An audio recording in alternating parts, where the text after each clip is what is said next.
જીતુભાઈ આજે શું છે બધું આ જય ભોળાનાથ આપણે પંચનાથ મહાદેવ મંદિર છે એનો પાટોત્સવ છે હા હા એટલે આ બધા બાળકોને બટુક ભોજન માટે બધાને બોલાવ્યા છે. વાહ ભાઈ વાહ અને થાય એટલી આપણે સેવા કરીએ છીએ. વાહ ભાઈ વાહ કેટલાક બાળકો આવ્યા હતા બાળકો સારું છે અત્યારે જો આ તમે જેમ જોઈ શકો લાખ બાળકો હજી આવવામાં જ છે. વાહ ભાઈ વાહ વાહ ભાઈ વાહ મહાદેવ મહાદેવ જય ભોળાનાથ. જો અત્યારે બધા જમાવટ કરે છે બાળકો પ્રસાદ લેવાની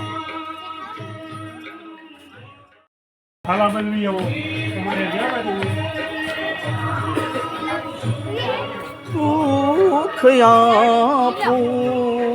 હાલો બે દો અહીંથી તમ તાર વાંધો વિજયભાઈ થોડી હું વાત છે હું જમાવટ છે બધી આ ચણાનું શાક હે ચણાનું શાક વાહ ભાઈ વાહ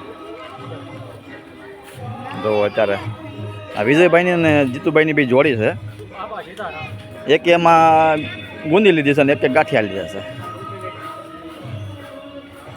જો વાહ ભાઈ વાહ બધા મિત્રોને જય ભોળાનાથ અને બાપા સીતારામ.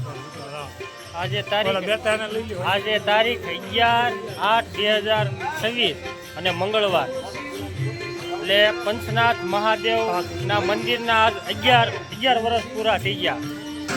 11મો પાટોત્સવ છે. તે નિમિત્તે બધાય બાળકોને બટુક ભોજનનું આયોજન કર્યું હતું અને બધાય હનુમાન ચાલીસા રામધૂન મંડળના તમામે તમામ સભ્યો આયા સેવા માટે હતા. આ જો આ બધા સેવા કરે છે. જો આછી સેવા છે. જો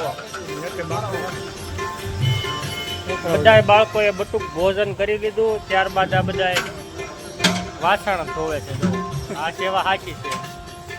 હાલો તમામ સભ્યોને મળાવું. હનુમાન ચાલીસા રામધૂન મંડળ દ્વારા બટુક ભોજનનું આયોજન કરેલું હતું અને તમામે તમામ બાળકોએ બટુક ભોજન કરી લીધું. અને હવે તમને આ બધા હનુમાન ચાલીસા રામધૂન મંડળના તમામ સભ્યોને બતાવું. જો અમારા વિજયભાઈ છે. વિજયભાઈ જય ભોળાનાથ. બધાય બાળકોએ બટુક ભોજન કરી લીધા. ત્યાર પછી આ જો કચરો છે તો આ સેવા અમારા વિજયભાઈ આપે છે. જો વિજયભાઈ છે સામે અમારા અશોકભાઈ છે. જો આ સાચી સેવા છે. આ વાળે છે સામે બધા વાસણ ધોવે છે. જો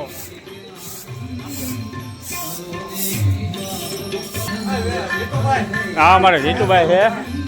બાળકોએ બટક ભોજન કરી લીધેલું છે અને આ વાળે છે. જય ભોળાનાથ.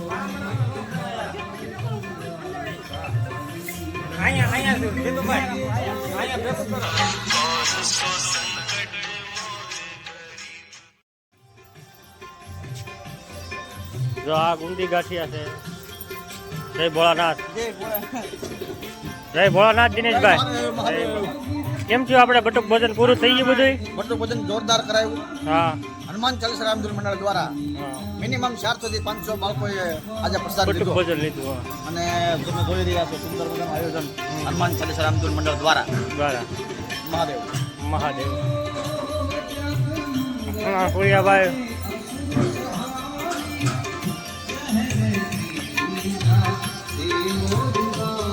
જય ભોળાનાથ. જય ભોળાનાથ. જય ભોળાનાથ સુરાભાઈ. જય ભોળાનાથ.